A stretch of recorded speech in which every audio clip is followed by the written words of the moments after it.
Okay. Stephanie and Baby Hayes.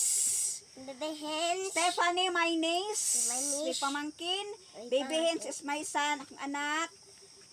They are together answering my lecture today. Is the day. So, This our is lesson the for day today the is all about Lord our identifying the names of the fingers one by one.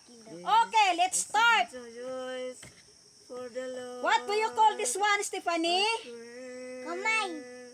Or English term for kamay? Or kamot? Hands. Hands. Unsa ni siya? Hands. Unsa ni siya, baby hands? What Hands, do you call this hands, one? Hands. Kamot. Hands or kamay. Hands. English sa mga tudlo. Unsa in English sa kini mga kumingking kwan, Stephanie? Don't be shy, baby Finger, hand. Listen to little my finger. lecture. What do you call this one? The parts of the hands. Unsay tawag ani mga kuyamoy? Unsa in English? Kamay. Fingers. Fingers. Again. Come on. Come closer. Just listen to me. Again, what do you call this one? Kini mga kumagko sa atong kamot. Unsay tawag ani sa in English ani? Fingers. What do you call this one? Fingers. These are fingers. Our hands Short finger. has fingers. Short 10 finger. fingers. Our hands has 10 fingers. Okay. We need to identify one by one the name of it. So, baby hand, listen to me and Stephanie. What do you call this one in Bisaya? Listen. What do you call this one in Bisaya? Kumingking. The English term for kumingking is little finger. Little finger.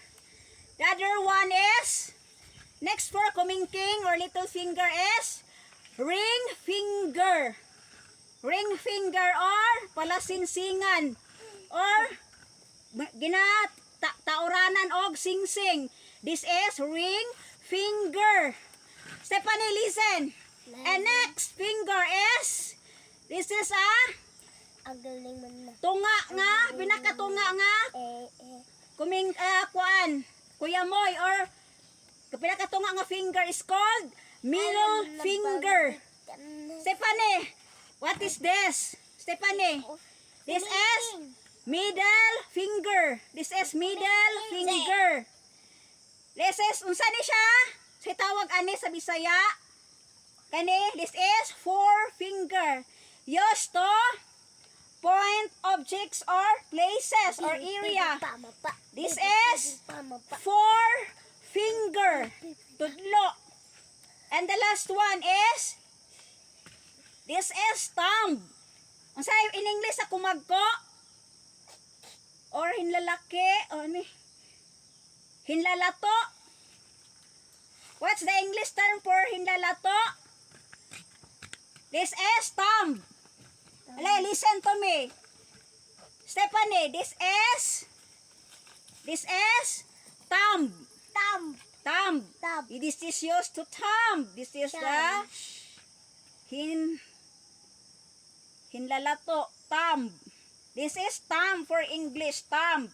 Thumb, forefinger, middle finger, ring finger, and little finger. Okay, baby hands, thanks for being with me, lecturing, and thank you, and see you tomorrow next, again and again.